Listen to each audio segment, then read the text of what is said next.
Армысыздар достар, бүгінгі шығарылымда түс жорудың бірнеше мағынасын ашып айтатын боламын. Дайын болсаңыздар, назарларыңыз менде болсын. Цветкова түс жоруы бойынша әке сізбен сөйлесе қуанышқа, үндемесе, ауырса не қайтыс болса, қапалы хабарға, өміріңіздің толық өзгеруіне жорылады.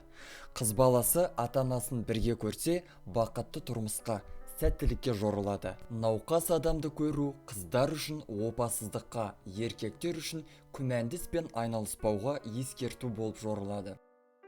Аюрведтік түс жоруы бойынша әке бұл түс әкеңіз сізді қатты жақсы көретінін білдіреді. Әкеңіз өмірден озған болса, сіздің қайғыңыздың көрсеткіші. Миллер түс жоруы бойынша әке іс барысындағы қиындықтардан қаша алмайсыз, ал оларды шешу үшін біреудің ақылына сүйенуіңіз қажеттігін білдіреді. Әкеңіз түсіңізде марқұм болса, жұмыстарыңыз әрең жүріп, ал оларды жүргізуде сізге сақтық қажет ету керек. Қайтыс болған әкесін түсінде көрген қызды ғашығы алдап жүр, немесе көп ұзамай алдайтын болады. Миллер түс жоруы бойынша алтын, түсіңізде қолыңызға алтын ұстасаңыз, кіріскен шаруаларыңызда табысқа кенелесіз.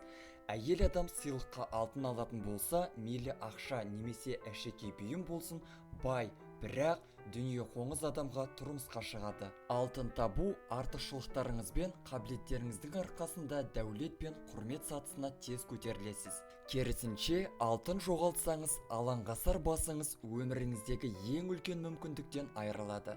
Алтын арқауын тапсаңыз, күрделі, бірақ құрметті жұмыс сізге жүктелетін болады. Алтын кені орындарында жұмысқа тұруды ойластырсаңыз, өзгелердің құқығына заңсыз түрде қол сұғасыз. Бұл түс сізді ескертпекші, сіз туралы тараған қауесеттер ертең ұятқа қалдырады. Миллер түс жоруы бойынша саты, түсіңізде сатыны көру, алға басу. Қуатыңыз бен біліктілігіңіз іскерлік ортада жоғары лауазымдарды иеленуге көмектеседі. Сатыны көтеру шексіз бақыт пен қуаныштың белгісі. Баспалдақтан құлау саудагерлер үшін бос күш салу, сәтсіздік, шаруалар үшін құрғақшылық. Сынған баспалдақ барлық істегі толық күйреу. Түсірілген ұшақ басқышы орындалмаған арман мен кәсіптен көңілдің қалудың нышаны. Түсіңізде түрмеден не қамаудан саты арқылы қашып шығу, қауіпті амалдардың көп боларына қарамастан табысқа жететіндігіңіздің белгісі. Баспалдақпен көтерілу кезінде басыңыз айналса, сізге көрсетілген жаңа құрметті байсалды қабылдай алмайсыз. Биік лауазымға қол жеткізгеннен кейін еркелеп, қалағаныңызды істей бастайсыз. Фрейд түс жоруы бойынша, егер түсінде әйел саты басында жігітті, ал жігіт әйел көретін болса, бұл түсті көрген адам шынайы өмірінде жүрегінің кімге ғашық екенін біле тұра, бірақ онымен жақынырақ болуға батылы жетпейді. Баспалдақтан жылдам түсер болсаңыз, серігіңізге немесе оның орнына үміткер адамға өте талапшылсыз. Сондықтан да махаббатта қиындықтарға кезігіп отырасыз. Сатыдан құлау 100% сенген адамыңыздан қатты көңіліңіз қалатындығының белгісі. Миллер түс жоруы бойынша жер, құнарлы жерді көру жақсылықтың белгісі. Бірақ жер құнарсыз және тасты болатын болса, сәтсіздіктен қашып құтыла алмайтындықтың белгісі. Теңіз саяхатында алыс жағажай көрінер болса, бұл керемет түс. Ол алдыңыздан ашылатын жаңа мүмкіндіктердің белгісі. Бақшада жаңа қазылған жерді көру көркею мен амандыққа жорылады.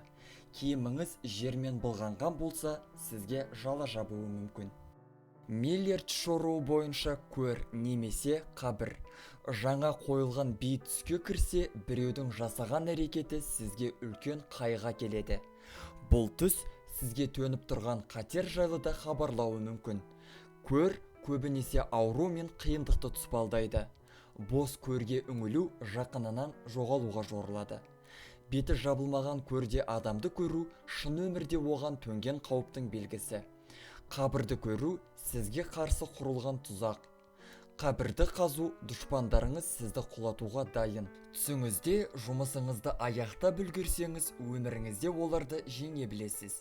Арнайы қабір қазылып қойған адам жоғалып кетсе, бұл түс жаман белгіні білдіреді. Егер түн батып, сіз ашық қабірде ұйықтасаңыз, достарыңыздан айырыласыз, немесе ғашығыңыздың сізге деген сезімі сууы мүмкін. Кейде көр жұмыстағы келеңсіздіктерді жорамалдайды. Ескі, тозған қабір біреудің қауіпті ауруы мен өлімнің хабаршысы. Қабір басындағы жазуды оқу ұнамсыз машақаттың белгісі. Ванга шоруы бойынша қабір. Түсіңізге өз көріңіздің кіруі өміріңізді теріс жаққа өзгертетін оқиғаның болуына жорылады. Бірнеше қабірді көру өкінішті жайттер тізбегі. Олардың әрқайсысы сізді жігеріңізден, сеніміңізден айыруы мүмкін. Қараусыз қалған бейіт, дана және ақылды адаммен танысқаннан кейін сейілетін жан құлазуы, мақсатты жоғалту, өкпе мен өкініштің белгісі. Миллер шоруы бойынша көл.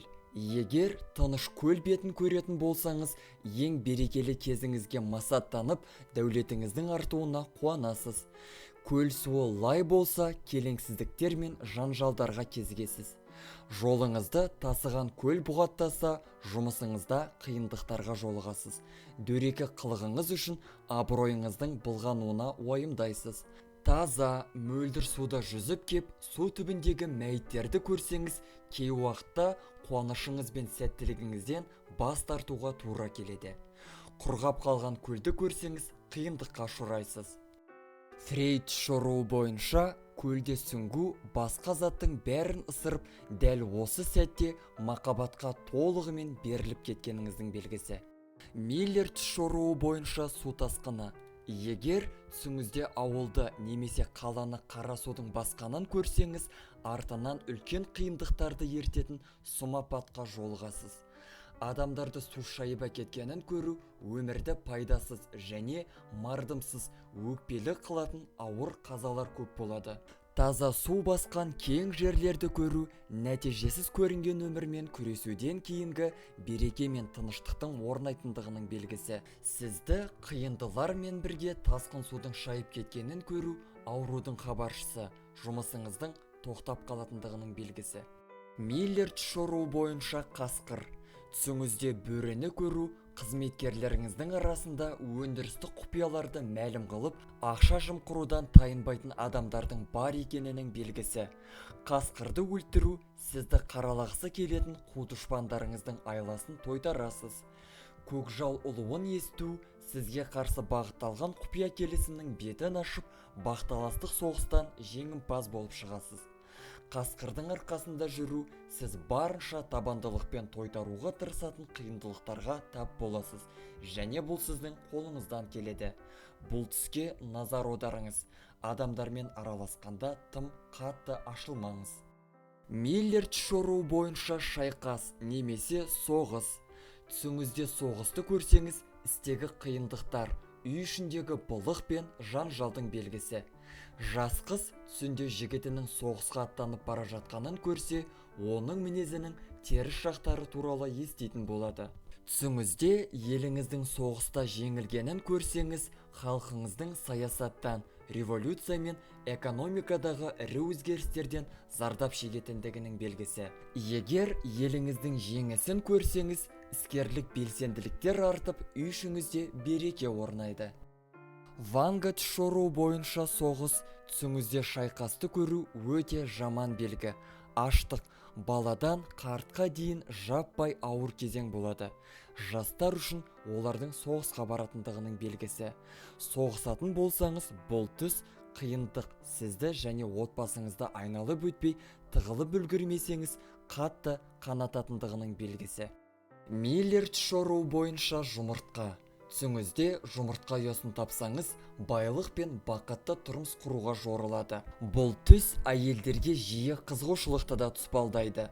Жұмыртқа жеу сіздің біртүрлі уайымдарыңыз үйіңізге қоныстанатындығының белгісі. Жаңа басылған жұмыртқалардың сынғанын көру өміріңіздің сізге дайындаған үлкен сыйлығы бар деген сөз. Терең ақылыңыз бен әділеттілігіңіздің арқасында сіз көпшіліктің қалаулысы боласыз. Шіріген жұмыртқа мүліктің жоғалуы немесе жұмыстағы дағдарысқа жорылады. Жұмыртқа себеті тиімді іскерлік шараларға қатысатын боласыз. Орманда құс жұмыртқасына кезігу алыс туыстарыңыздың мұрасына ие болуыңыз ықтимал. Миллер шоруы бойынша қыз, түсіңізде сұлу және дені сау аруларды көру жағымды өзгерістермен үй ішіндегі қуанышқа жорылады. Түсіңізге кірген сұлудың түсі бозарған, денесі арық болса, отбасыңызда науқас пайда болуы мүмкін. Ер адам түсінде өзін қыз болып елестетсе, ақыл есі кеми бастайтындығының белгісі. Ақылды жас жігітке бұл театр актерінің мамандығын жорамалдауы ықтимал. Миллер шоруы бойынша жерлеу. Шуақты күні туыстарыңыздың жерлеуінде болу, туыстарыңыздың денсаулығы мықты болатындығының белгісі. Бірақ күн суық және бұлтты болар болса, жақын арада нашар жаңалықтар мен сырқатты күтесіз. Сонымен қатар істеріңіз тоқырауға ұшырауы ықтимал. Бейтаныс адамның жерлеу рәсімінде болсаңыз, адамдармен ара қатынаста күтпеген қиындықтар пайда болуы мүмкін. Балаңыздың жерлеуі отбасыңыздағы бақыт пен берекені, алайда достар арасындағы өкпені білдіреді. Жерлеу намазды есту қапалы хабарға немесе араңызда жоқ адамның сырқаты туралы хабарға жорылады. Жерлеу намазды өзіңіздің оқуыңыз қиындықтар мен өлімге жорылмақ. Миллер шоруы бойынша көйлек. Егер жас әйел түсінде жақсы тігілген әдемі жейдені немесе көйлекті көретін болса, өзінің өнері және әдебі арқылы көпшіліктің қошеметіне ие болады. Көйлегінің жыртық екенін көрсе, әдепсіз қылықтар үшін көптің сөзіне қалады. Түсінде әйел адам көйлекті не жейдені киіп көретін болса, аяқ асты махаббатта бақталасы пайда болуы мүмкін. Ал ұнаған көйлегі шақ келу үшін арықтап жатқанын көрсе, бақталасын жеңіп, жігітінің көңіліне ие болады. Вангач шоруы бойынша алма. Алма даналық пен жеңістің белгісі. Түсіңізде бұтақтардан алма жұлсаңыз, айналада болып жатқан нәрселердің әсерінен табиғат құбылыстарының сырын білуге ұмтыласыз. Адамдармен көп араласып, көп ойланатын боласыз. Алманы жеу сізден жасы үлкен адаммен танысқаннан кейін ақылыңыз ұлғаяды. Ол сізге өзі білетін көп затты үйретеді. Оған мейіріммен қараңыз. Әйтпесе, басыңыз бәлеге қалады. Құрттаған алманы көрсеңіз, жалған ақпарат аласыз. Әрі қарайғы амалыңызды ойластырмасаңыз, ұтыласыз. Алманы тілімдерге бөлсеңіз, алдамшы пікірде болып, артынан ауыр зардаптарға жолығасыз. Нострадамус шоруы бойынша шіріген алманы түсіңізде көрсеңіз, қазір айналысып жатқан ісіңіз сәтсіз аяқталады. Алманы жеу өміріңізге үлкен әсер ететін әдемі әйелді кезіктіресіз. Миллер шоруы бойынша алма. Алманы түсінде көру көп адам үшін жақсы белгі. Жасыл ағаштағы қызыл алманы көру сол түсті көрген адам үшін ғана жағымды, оңтайлы түс болмақ. Бүлінген алманы жейтін түс жамандыққа жорамалданады. Ағаштағы піскен алма армандарыңызды орындайтын уақыттың келгенін, әрі қарай не істейтіндігіңізді ойланып, алға жылжитын кездің жеткенін білдіреді. Ағаштың ең басындағы піскен алма арманыңызда тым қиялдап кетудің қажетсіздігін меңзейді.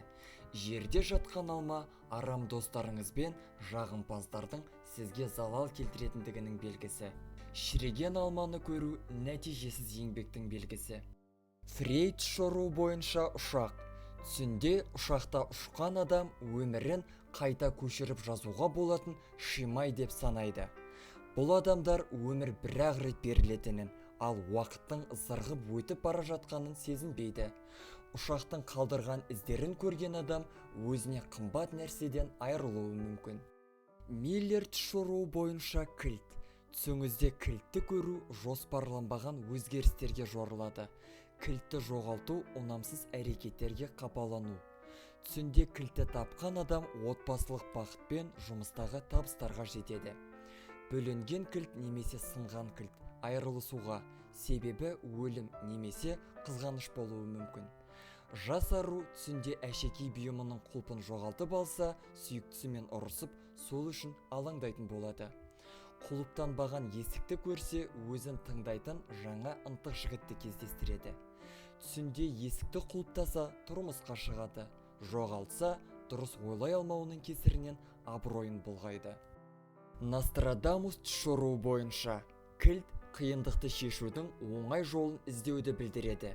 Түсінде кілтті тауып алу алдыңызда үлкен істер күтіп тұрғаны, биік лауазымға қол жеткізіп, отбасыңыздың байқуатты жағдайын жасап бересіз. Өміріңізді жақсы жаққа өзгертетін адамдармен танысуыңыз да мүмкін. Кілт болмасын көрген адам көптеген елдерге сапар шегіп жол жүреді. Түсінде екі кілтті көру істің кенеттен басқа сипатқа ие болуын меңзейді. Кілтті жоғалту ыңғайсыздықтарға тап болуыңыз мүмкін. Біреудің өз кілтін сізге бергенін көру қиын жағдайда күтпеген адамның көмегін алуыңыз мүмкін. Өз үйіңіздің кілтін іздей бастасаңыз, жеке басыңыздың қиыншылықтарын шешуге тырысасыз. Миллер түс жоруы бойынша арыстан. Түсіңізде аң патшасын көру сізге үлкен күштер ықпал етеді. Арыстанды өзіне бағындыру кез келген істе сәттілікке ие болудың белгісі. Арыстан сізді бағындырса, достарыңыздың қысымына қорған боласыз. Аң патшасын торда отырғанын көру сіздің жеңісіңіз сізге қарсы шыққан адамдарды құртуыңызға тәуелді. Торда және одан тыс арыстанның іс-әрекеттерін қадағалайтын жаттықтырушыны көру істің табысты болуын хабарлайды. Сіздің біліміңіз бен жоғары деңгейдегі іскерлік машығыңыз адамдар арасында қолдауға ие болуыңызға көмектеспек.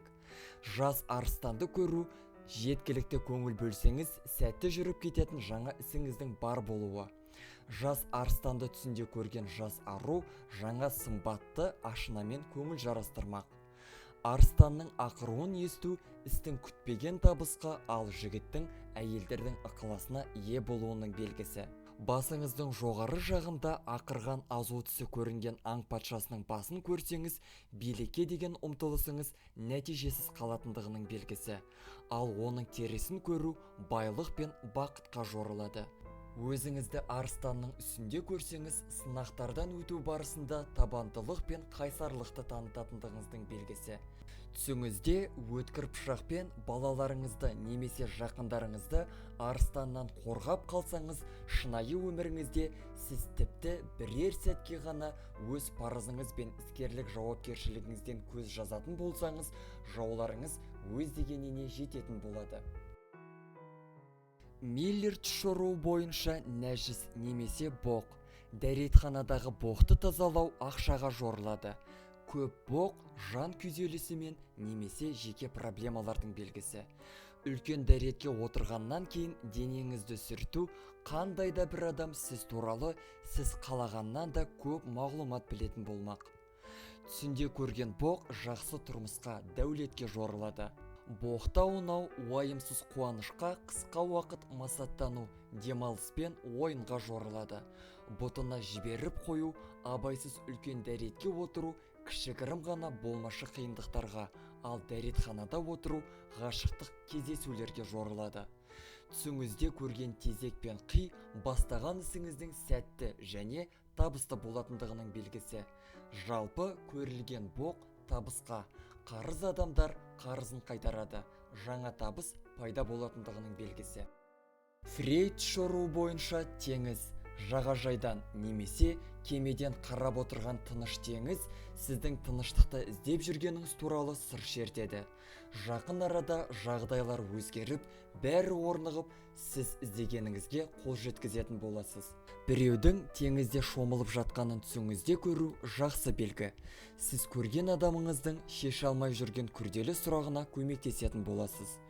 Өзіңіздің теңізде шомылып жүргеніңізді көрсеңіз, қазір жағдайыңыздың керемет екендігінің және бәрі өзіңіз қалағандай жүріп жатқандығын білдіреді. Теңіз суының астында жүзу сізге мүлдем білудің керегі жоқ затты білуге ұмтылып жүргендігіңізді аңғартады. Миллер түс жоруы бойынша теңіз.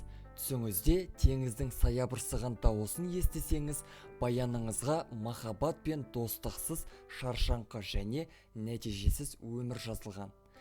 Теңіз туралы түстер дәмеленген нәрселеріңіздің зая екенін хабарлайды. Себебі нәпсі құмарлығына еріп, сіз тән алмастыра алмайтын жан рахатын қалайсыз.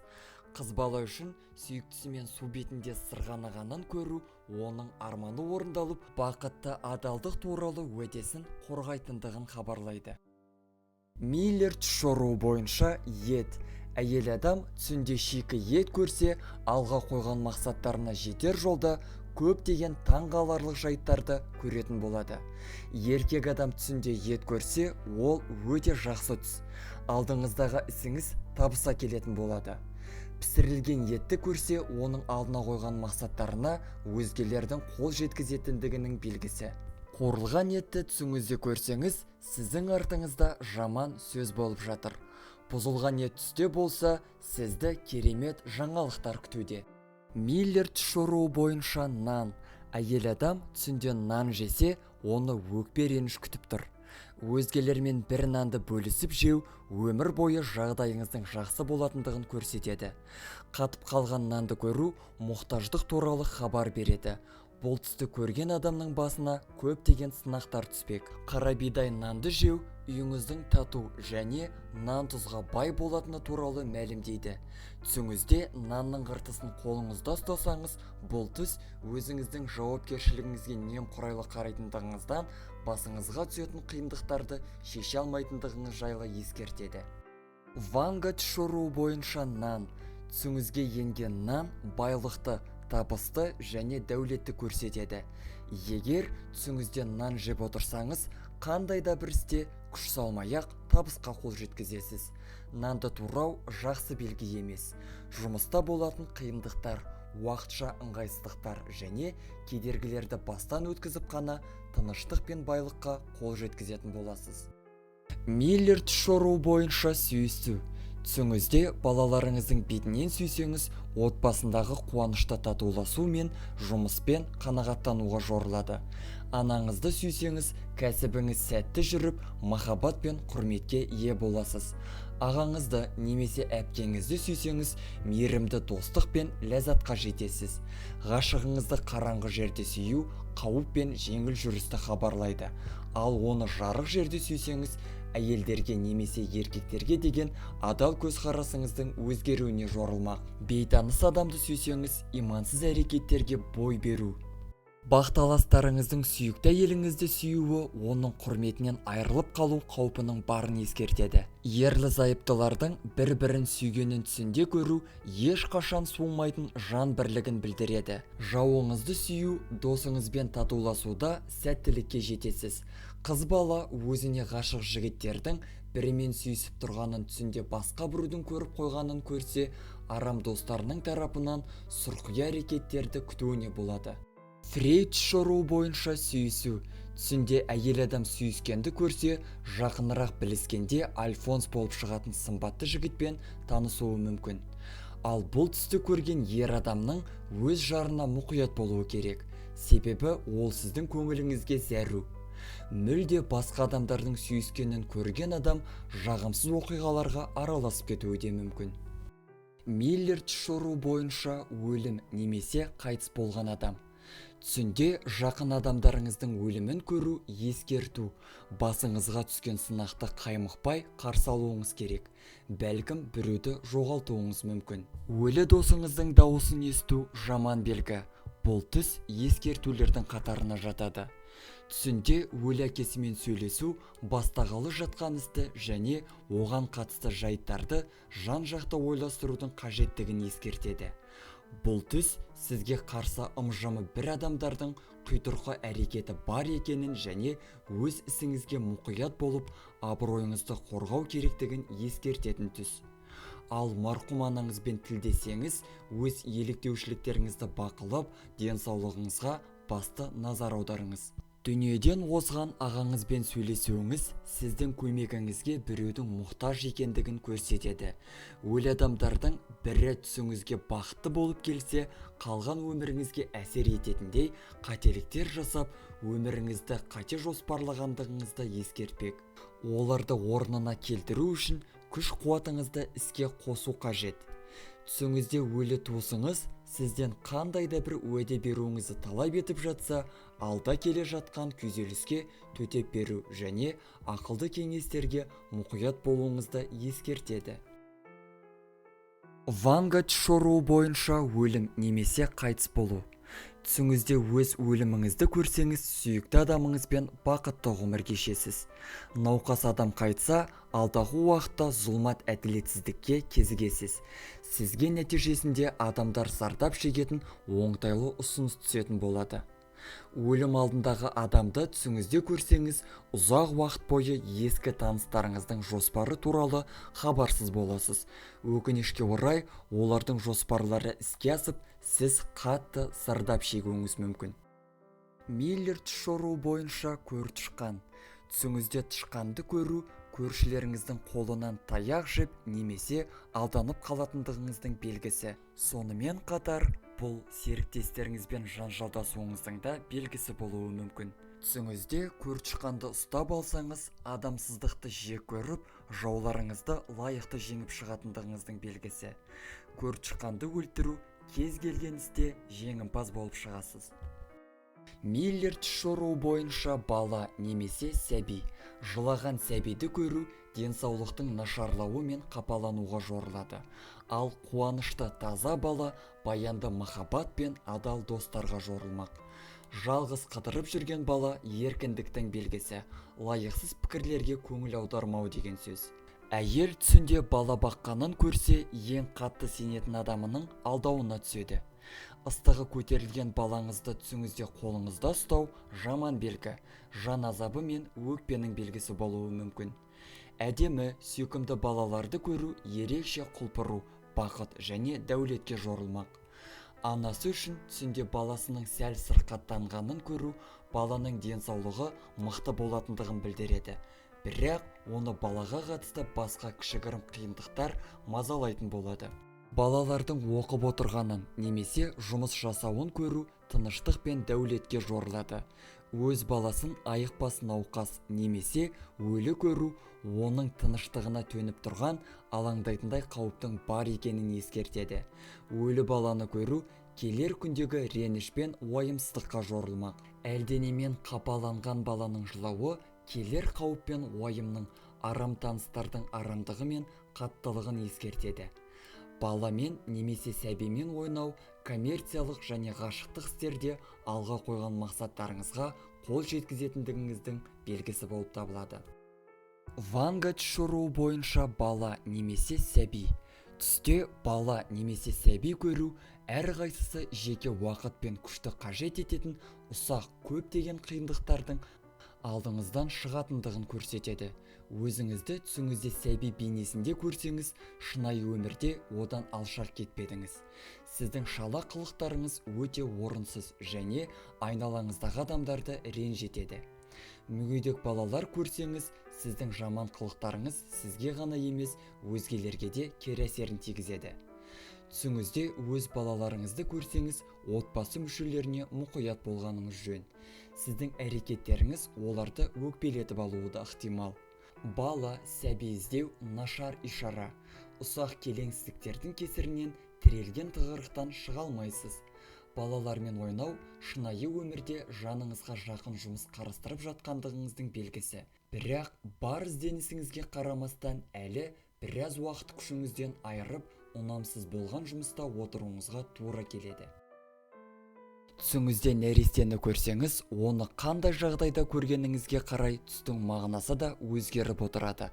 Сәби шамадан тыс қуаттың, қуаныштың және бейберекеттің белгісі. Сонымен бірге ол әлсіздіктің, алаңдаушылықтың және кішігірім әбігерлікті де білдіреді. Өлі баланы көру үлкен қиындықтарға және әлденеден көңілдің қалуына жорылады. Жорғалаған бала жылдам шешімді талап ететін жағдайға түсесіз. Ұйқыдағы нәресте сіздің ұяңдығыңызбен шамадан тыс сенгіштігіңіз туралы сыр шертпек. Күліп тұрып сөйлей жатқан баланы көрсеңіз, жақында қуанышты хабар аласыз. Қолынан жетектеп апара жатқандығыңызды көруде жақсылыққа жорылмақ. Тығырықтан шығатын жол таба білесіз. Гештальт психологияға сай, түсінде сәбиді көрген адам өзі де іштей әлі бала. Оның сөзі, әрекеті, келбеті бәрі де жан дүниесі туралы айтып тұр.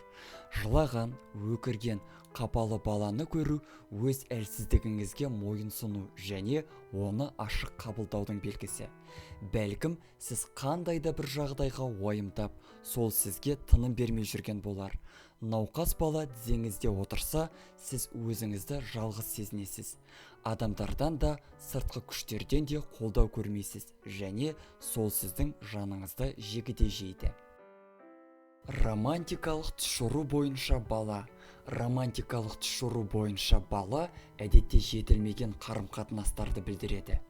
Жағдайдың күрделілігі мен маңыздылығын сезінбей, сіз немесе ғашығыңыз өзіңізді бала сияқты ұстайсыз. Егер түсіңіздегі нәрестенің жынысы сізбен бірдей болса, сүйіктіңіздің жылулығы мен мейірімділігіне мұқтажсыз. Жас қыз үшін түсінде баланы көру жүкті болатындығын білдірсе, ересек әйел қызының немесе ұлының отау құратын ойы бар екенін еститін болады. Түсінде сәби көрген ер адам қарым-қатынасындағы сексуалды жайттарға қатысты әрекеттерін өзгертуі керек.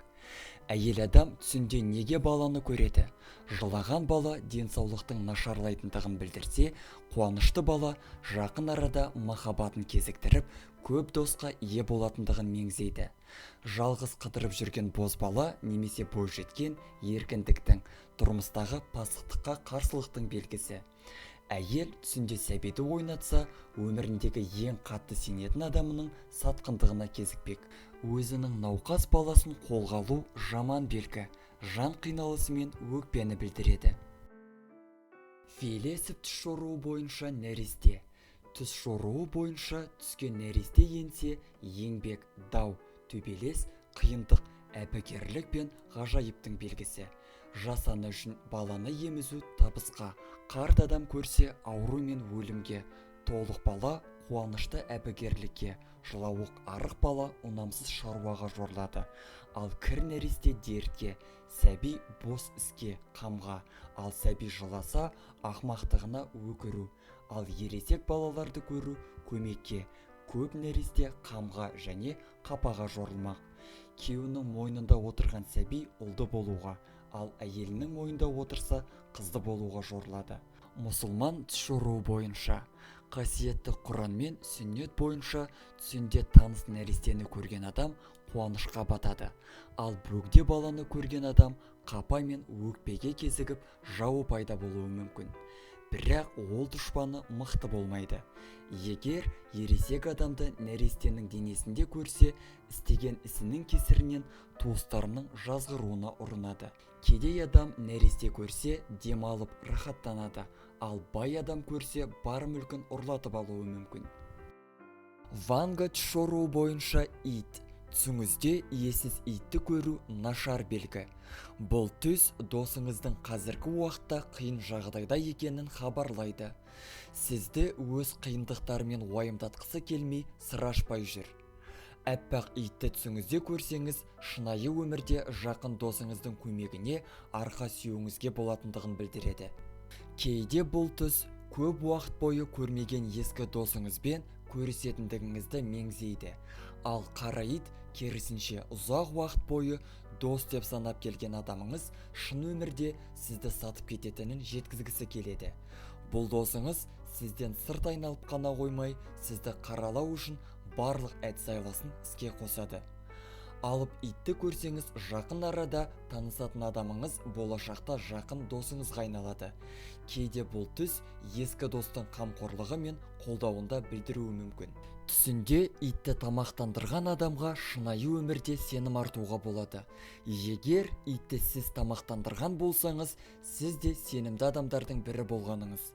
Бұл адамдар өз алдына жеке тұлға, сондықтан оларды қалғандары құрметтейді және жақсы көреді. Ұйқыда өлтірілген немесе жарақаттанған ит те жақсы белгінің нышаны емес. Жақын арада сіз жақсы досыңыздың айықпас науқасқа шалдыққанын немесе қайтыс болғанын естисіз. Түсіңізде сізді ит қорғаса, шын өмірде тылсым күштердің қол астындасыз. Сіздің әр қимылыңызды періштелеріңіз бақылау үстінде, сондықтан да сіз қорқатын себеп жоқ. Ал түсіңізде ит сізге атылатын болса, жақында алдыңыздан қиындықтар шығуы мүмкін. Фрейд түс жоруы бойынша күшік. Түсінде кішкентай күшікпен ойнау жақын адам ерекше сыйлық сыйлайды. Ол міндетті түрде күшік емес, басқа да сыйлық сыйлауы мүмкін. Базарда күшік таңдау. Сіздің бар тәніңізбен сенетін адамыңыз сізге адал емес, тіпті артыңыздан өсек таратып жүруі мүмкін. Түсіңізде далада иесіз күшік тауып алсаңыз, шынайы өмірде сіз барлық жағынан алып қарағанда көмекке мұқтаж адамға көмек қолын созатын боласыз. Бастысы жауапкершіліктен қорықпай, уақытылы көмек көрсете білу. Өзін кішкентай күшік ретінде көру, қиындықтан шаршаудың белгісі. Аз уақыт жалғыздықта өздігімен қалып, өз сезімдері мен ойларын ақтарып қана бұл проблеманы шешуге болады. Ат немесе жылқыны түсте көру. Түсінде ақбозатты атқа отыру жақсы белгінің нышаны. Бірінші кезекте бұл түс сізге достық қарым-қатынастардың беріктігін және ойы бір таныстарыңызбен кездесудің көп қуанышқа әкелетіндігін жеткізбекші. Егер де жылқы малы лас, кір болатын болса, өзіңіз сенетін адамдардың сатқындығына ұшырайсыз. Баран жылқыда шапсаңыз, ұзақ уақыт бойы істеріңізде алға басып, бір мезетте олардың пайдасыздығына көз жеткізетін боласыз. Құлагердің шабасын көру кенет нашар жаққа ауысатын оң жағдайлардың болатынын хабарлайды. Бұл түс үстіртін қызығушылықтарды да алдын ала хабарлауы мүмкін. Дақтары бар жылқыларды көру жұмыстан алда көретін пайдаларға жорылады. Торы айғырдың үстінде шабу тілектеріңіздің қанағаттандырылуына және алға басуға жорылады. Бұл түсті көрген әйел мезесін қашырған жігіттің бетін қорықпай қайтара беруіне болады, ал өзін алдағы уақытта материалды табыс күтіп тұр. Жылқының қашып, жабайы үйірге қосылуын көру сізді біреудің сырқаты туралы хабар күтіп тұр. Негізі керемет аттарды көру дәулет пен жетістікке жорылады. Түсіңізде мөлдір бұлақты жылқының үстінде шалып өтсеңіз, сәттілік серігіңізге айналады. Бірақ бұл бұлақтың суы қара болса, бақытыңызға сыза түсуі мүмкін. Жылқының арқасында таза көлді жүзіп өту армандардың орындалуы мен пайданың түсуіне жорылмақ. Жараланған немесе өлі жылқы қайғылы жайттарға жорылады. Долы жылқының үстінде шабу сәттілікке жетер алдында кезігетін қиындықтарға жорылады. Егер жылқы сізді құлататын немесе арқадан қатты тепетін болса, тағдыр сынақтарыңызды бақталастарыңыздың келбетінде жіберуі мүмкін, немесе сіз науқасқа шалдығасыз. Атты жүгендеп өз еркіңізге көндірсеңіз, өмірде оңтайлы өзгерістердің болатындығын хабарлайды. Түсіңізде жақсы тағаланған жылқыға сүйсінсеңіз, жақын арада қиялыңызға кірмеген жетістіктерге қол жеткізетін боласыз. Әйел адам үшін бұл түс өмір бойына адал досты кезіктіретінін білдіреді. Бәйгеге қатысу дәулетті өмірдің хабаршысы. Өз атыңызды өзіңіз тағаласаңыз, мүлікке күмәнді жолмен қол жеткізесіз. Үйретілмеген жылқының үстінде шабандоздай шапсаңыз, қиын шайқаста дәулет пен ыңғайлы жағдайға қол жеткізесіз. Бұл түс сенімді достардың көмегін де білдіруі мүмкін. Әйелдердің арасында ат үстінде шабу болашақ тілектеріңізді түсінбеушілік пен тәуелділігіңізді білдірмек.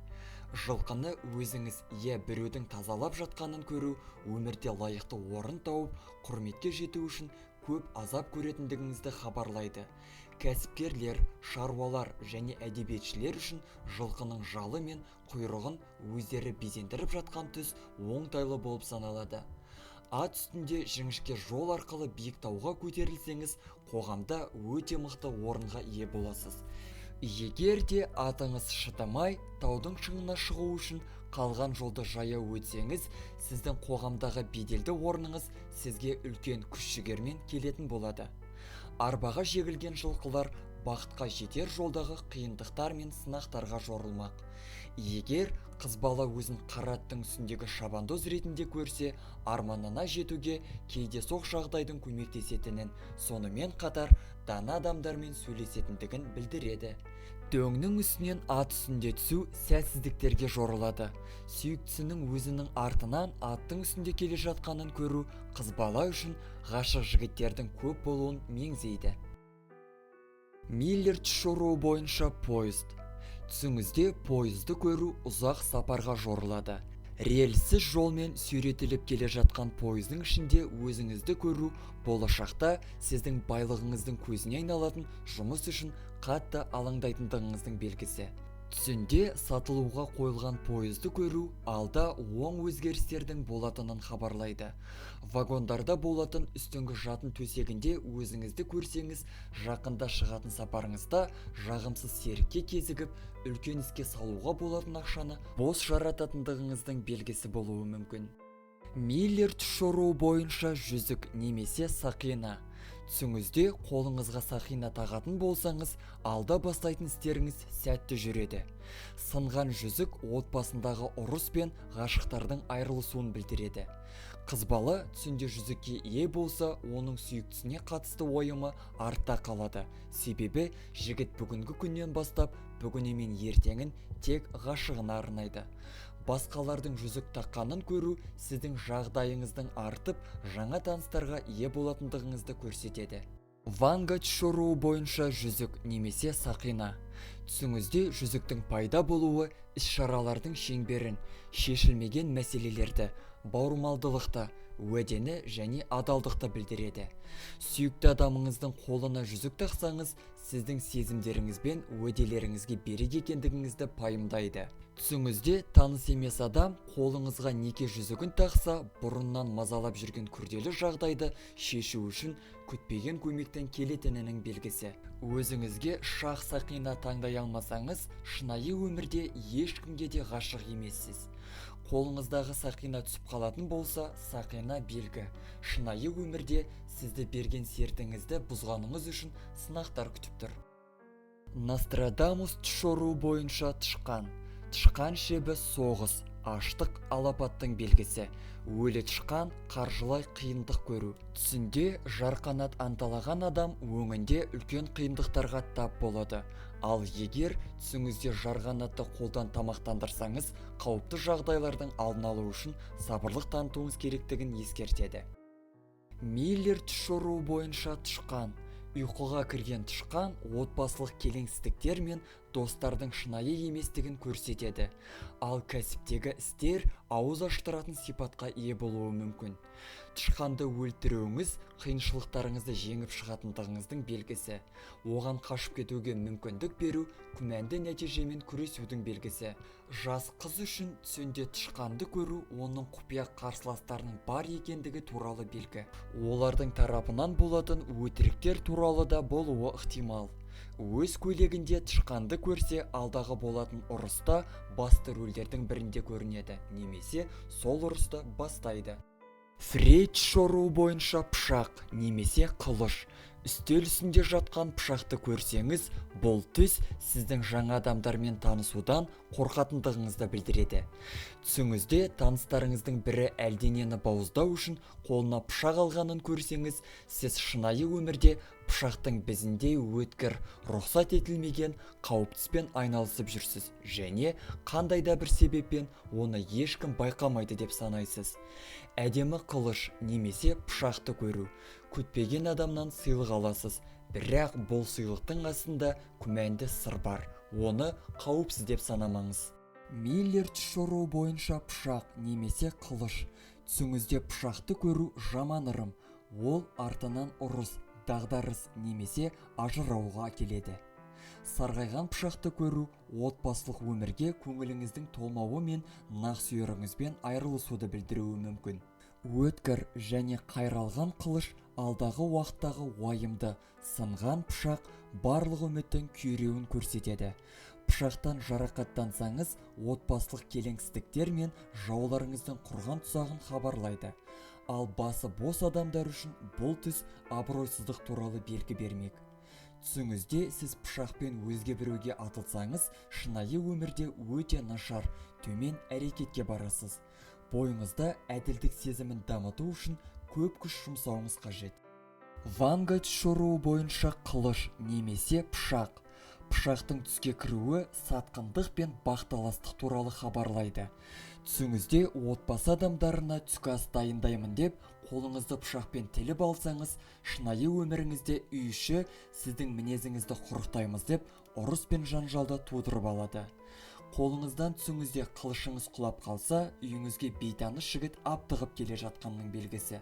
Түсіңізде арқаңызға әлдекімнің қылыш сұққанын көру ескерту.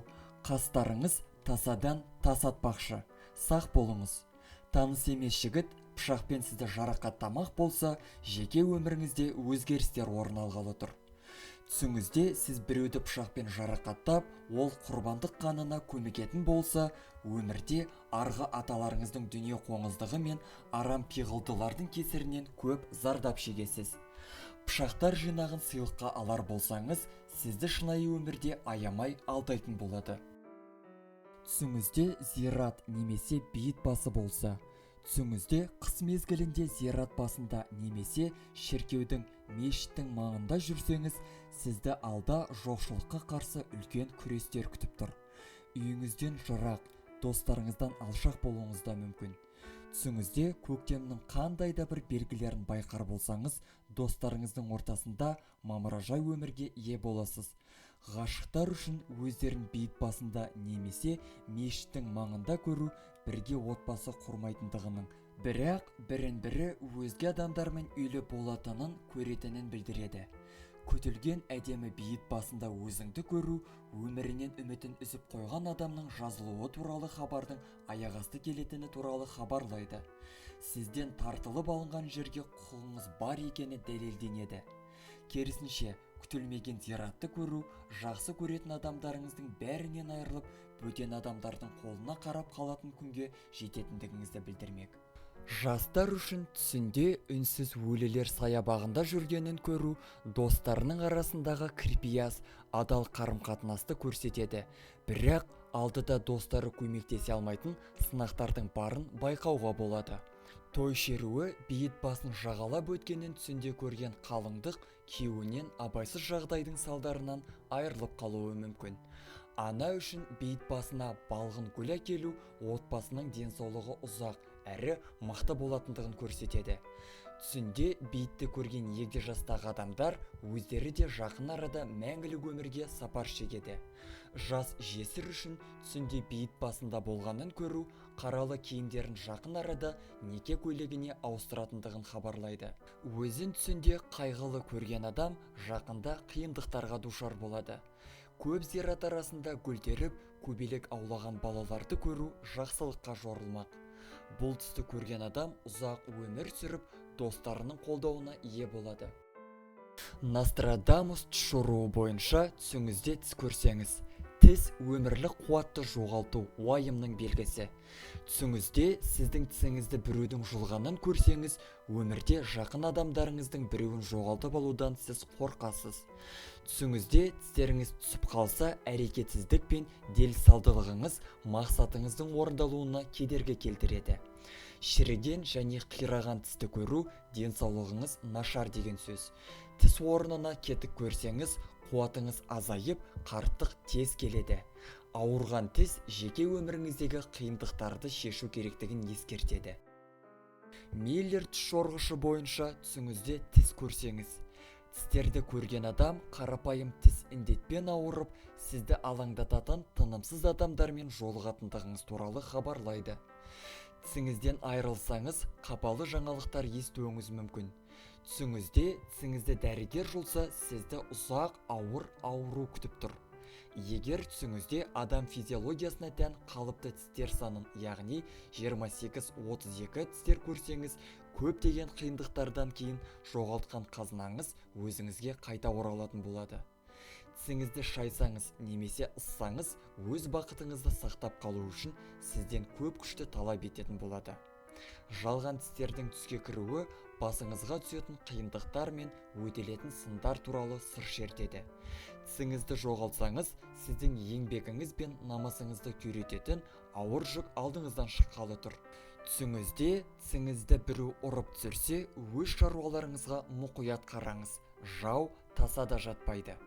Тісіңіз сынса немесе бұзылса, денсаулығыңыз немесе жұмысыңыз шектен тыс ауыртпашылықтан зардап шегуі мүмкін. Тісіңізді түкіріп тастағаныңызды көрсеңіз, сізге немесе жақындарыңызға ауру қаупі төніп тұрғанын хабарлайды. Кемшіліктері бар тістерді түсіңізде көру ең қауіпті белгі. Ол адам басына түсетін көптеген қиындықтарды көрсетеді. Бұған кедейлік те, жеке жоспарлардың күйреуі де, тіпті сау адамның науқастануы да жатады. Түсіңізде бір тісіңіз түсіп қалса, өкінішті хабарға, екі тістің түсуі өзінің жинақтығы болмағандығынан алдынан шығатын сәтсіздіктер тізбегіне, ал үш тістің түсуі өте күрделі қиындықтарға. Барлық тісіңіз түсіп қалса, алдағы үлкен бақытсыздыққа жорылады. Түсіңізде тісіңіздің құртылғанын және оны жұлып алғандығыңызды көрсеңіз, аштық пен өлім дәл сізді күтіп тұрған болуы мүмкін. Тісіңіздегі дақ кетіп, тістеріңіз ағаратын болса, сіздің көріп жатқан кедергілеріңіз уақытша. Бұның барлығы аяқталғаннан кейін сіз ойыңызды өзгертіп, жауаптылығыңызға риза боласыз. Өзіңіздің кіршіксіз таза тістеріңізге қызығатын болсаңыз, жаныңызға жақын достарыңыз жаныңыздан табылып, армандарыңыз орындалып, шынайы бақытты сезінесіз. Ұйқыңызда тістеріңіздің бірін жұлып, тісіңізден айырылатын болсаңыз, кейін ауыз қуысындағы кетікті тілмен іздеп, ал орны ғажайып түрде табылмаса, бұл тіс сіздің жақын арада аса қатты көргіңіз келмейтін адаммен кездесетіндігіңізді білдіреді. Дегенмен бұл кездесу қайткен күнде де орын алып, болашақта сіз қоршаған адамдардың өсегіне қарамастан ол адаммен кездесулерден ләззат алатын боласыз. Егер де түсіңізде стоматолог тісіңізді ағартып берсе, ал келесі күні олар қайта сарғайса, шынайы өмірде сіз өз құқығыңызды қорғауды белгілі бір адамдарға тапсырғандығыңызды, ал олар аз ғана уақытта алаяқтың құрбанына айналатын болады. Миллер тіс жоруы бойынша ақшаның түсіндірмесі. Түсіңізде ақшаны тауып алу кішігірім мазасыздық, бірақ үлкен бақыттың белгісі. Алдыңызда үлкен өзгерістер орын алады. Ақша төлеу сәтсіздікке, алтын алу үлкен келешек пен бақыттың белгісі. Ақшаны жоғалту үйіңіздегі сәтсіз сәттерді бастан өткересіз және сізді жұмыста келеңсіздіктер күтіп тұр. Ақшаңызды санау және ақшаның жетпей тұрғанын байқау төлемдерден қиналатындығыңыздың белгісі. Түсіңізде ақша ұрласаңыз, сіз қауіптесіз және әр ісіңізге мұқият болғаныңыз жөн. Ақшаны үнемдеу дәулет пен мамыражай өмірдің көрінісі болмақ. Түсіңізде ақша жұтсаңыз, бойыңызда арам қызығушылықтың пайда болуы.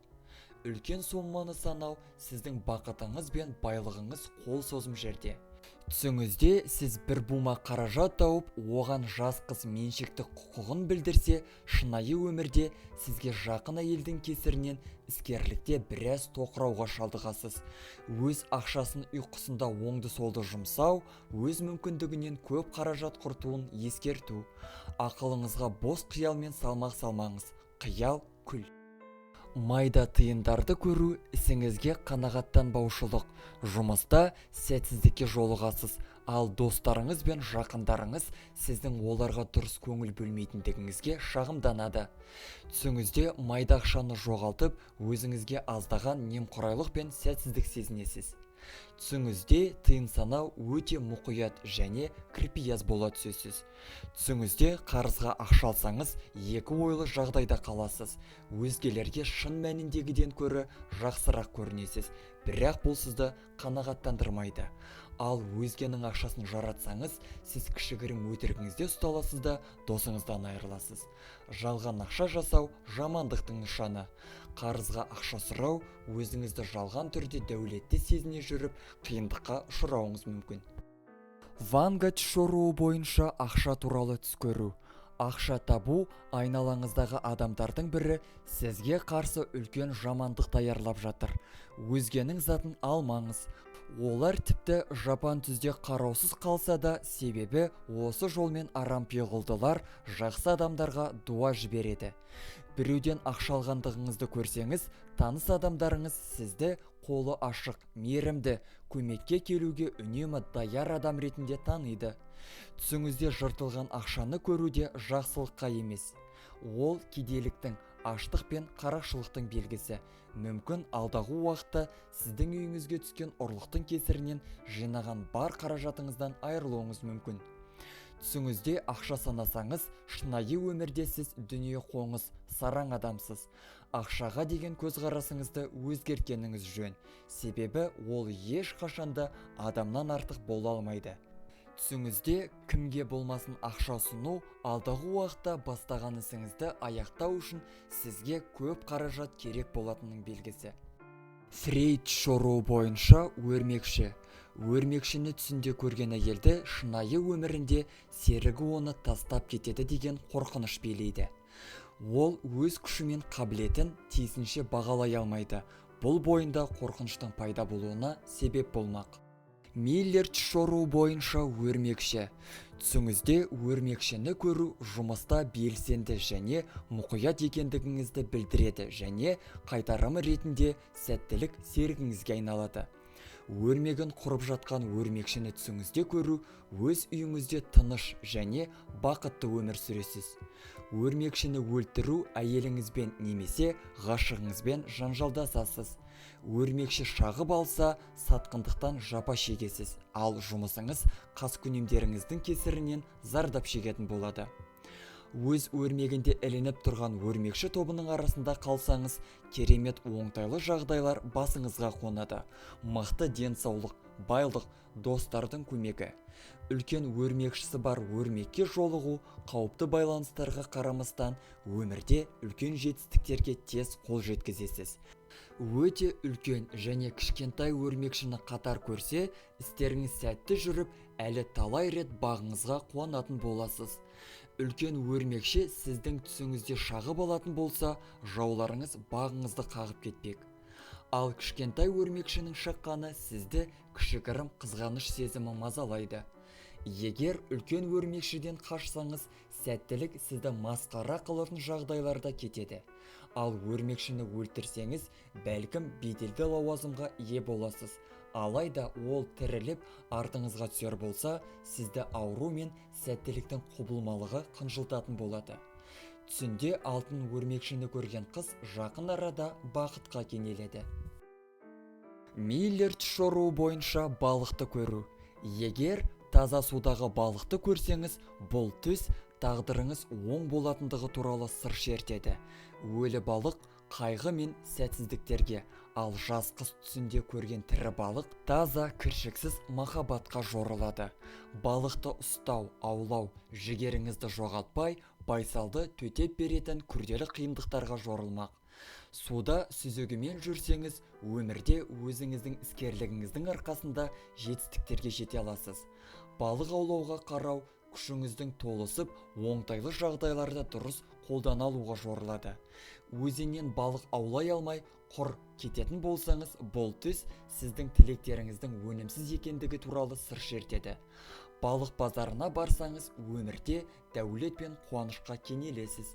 Балық ауын көру табысқа, ал жыртық тор өкінішке қапалануға жорылады.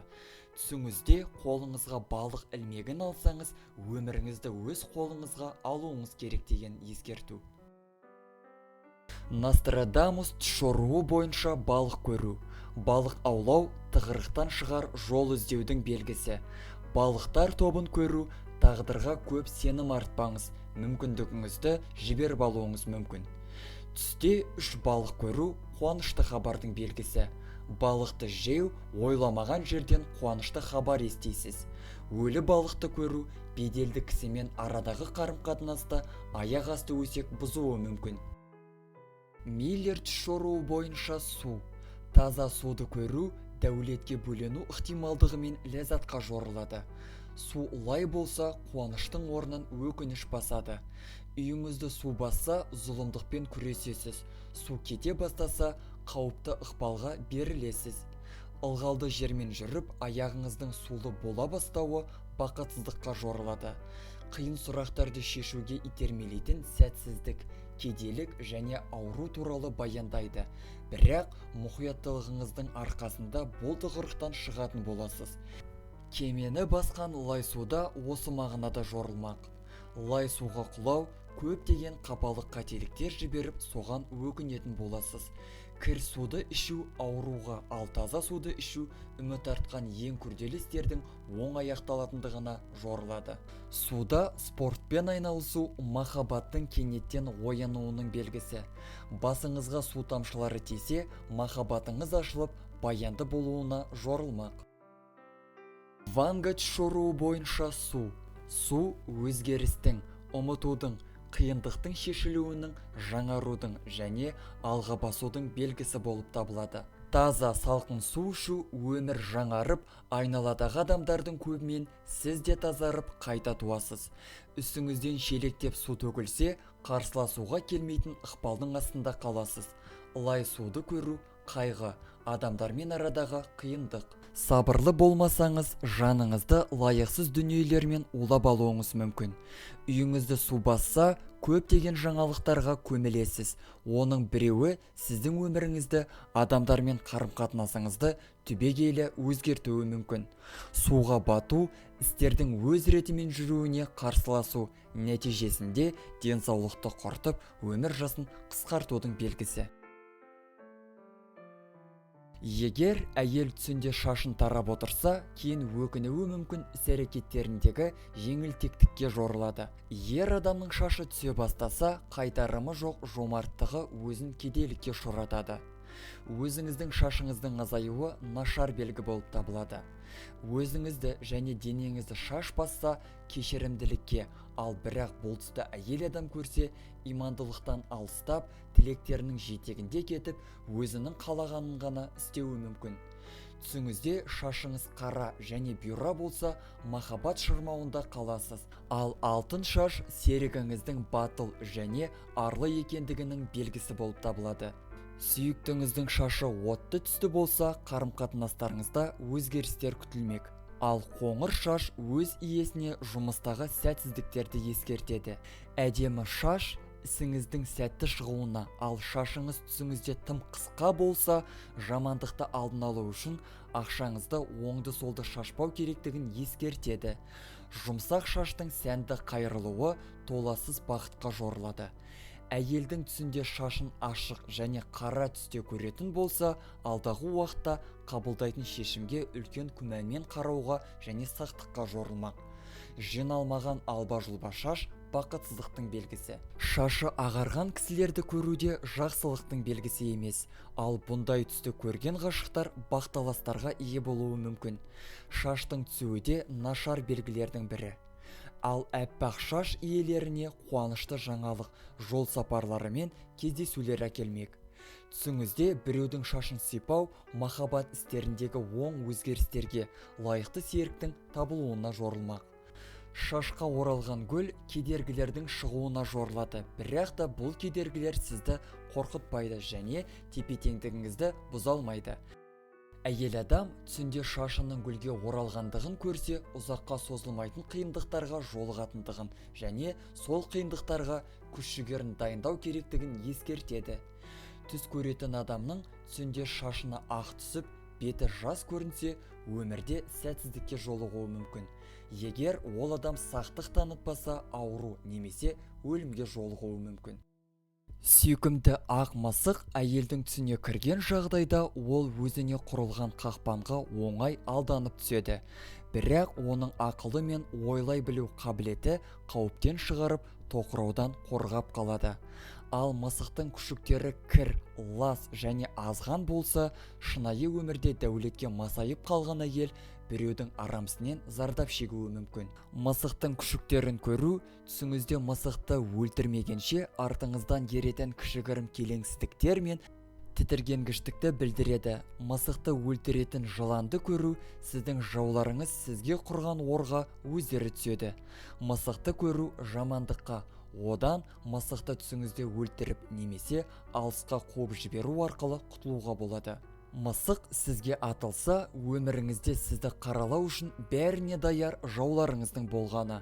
Алайда түсіңізде мысықты қуып жіберсеңіз, беделіңіз бен тағдырыңыз биіктеп, үлкен қиындықтардан құтылатын боласыз.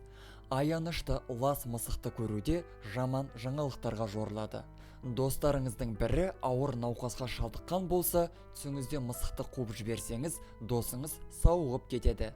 Түсіңізде мысықтың дауысын есту арам досыңыз сізге қастық жасау үшін тырысып бағуда деген сөз.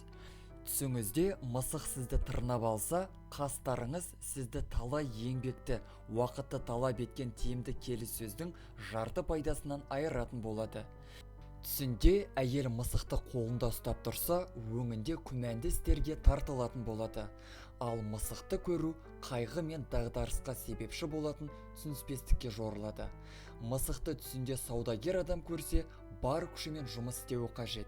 Себебі бұл түс бақталастары оның саудадағы бастамаларын құрту үшін барынша тырысуда деген ескерту. Жетістікке жету үшін барыңызды салуыңыз қажет. Ұйқыда бір-біріне дос жылан мен мысықты көру сұрапыл соғыстың бастамасын білдіреді. Сіз жауыңыздың құпияларын білу үшін оны жақын ұстап жүрсіз, бірақ іс жүзінде білгеніңізді қолдана алмайсыз. Сіздің жеке өміріңіз көпшілікке мәлім болатынынан қорқасыз. Түсіңізде үйлену той көйлегін көру қоғамдық жұмыстарға белсене қатысып, жаңа достарға ие болатындығыңызды білдіреді. Неке той көйлегінің былғанғанын көрсеңіз, ең жақын адамыңызбен арадағы қарым-қатынасты жоғалтуыңыз мүмкін. Өзіңізді түсіңізде тойда көрсеңіз, жетістіктерге жетер жолда туындаған қиындықтардан оңай шығатындығыңыздың белгісі. Егер жас қызға жасырын неке рәсімі көрінсе, бұл оның мінездемесі үшін қуанарлық жайт емес. Мүмкін бұл түс оны өзін қолда ұстау, құрықтау туралы ойларға әкелуі әбден ықтимал. Ұйқыда ұсынысты қабылдаса, өзінен лауазымы жоғарылардың көзінде биіктеп, күтілетін уәделер жерде қалмайды. Егер ұйқысында ата-анасы оның некесін қолдамайды деп ойласа, бұл шынайы өмірде туыстар тарапынан некесі қолдау таппайтынының белгісі болып табылады. Қалыңдық түсінде күйеу жігітінің ұйқысында басқаға үйленгенін көрсе, бос қайғы мен негізсіз қорқыныштың нышаны болып табылады. Түсіңізде отбасылы болып қойсаңыздар, бұл жақсы белгі емес. Жас келіншектің некесінде қаралы кісіні көрсе, отбасылық өмірінің бақытсыз болатындығын көрсетеді. Бөтен үйлену тойдағы қаралы кісі туысы немесе досының өміріне алаңдаудың белгісі. Бұл түс күтілетін қуаныштың орнын қайғы мен өкініш алмастыратынын білдіреді. Жоспарланған саяхат бұндай түстен кейін күтпеген жаңалықтан соң бұзылуы ықтимал. Фрейд шоруы бойынша түсіңізде той болса, түсіңізде өзгенің ұзату тойын көрсеңіз, жақсы жаңалыққа. Олар сізге тікелей қатысты болмаса да, сізбен жанама байланыста болады. Өз тойыңызды көру жақын арада сізді тосынсый күтуде. Сіз оған барынша түсіністікпен қарап, оның не мағына беретінін түсінуіңіз керек. Ванга түс шоруы бойынша түстегі той. Көрген ұзату той ескі достармен көңілді бас қосуды білдіреді. Мүмкін сіз бұл кездесуден кейін өмірлік жарыңыз болатын адамды жолықтыруыңыз мүмкін. Түсіңізде өз тойыңызда болу. Жақында қиын шешім қабылдау керектігінің нышаны. Бұл шешімге сіздің әрі қарайғы өміріңіз тәуелді болмақ. Ал өз тойыңызда құрметті қонақ болсаңыз, жақын адамдарыңыздың бірі көп ұзамай сізден көмек сұрайтын болады. Оның бетін қақпаңыз, себебі оның да көмегі сізге ертеңгі күні қажет болады.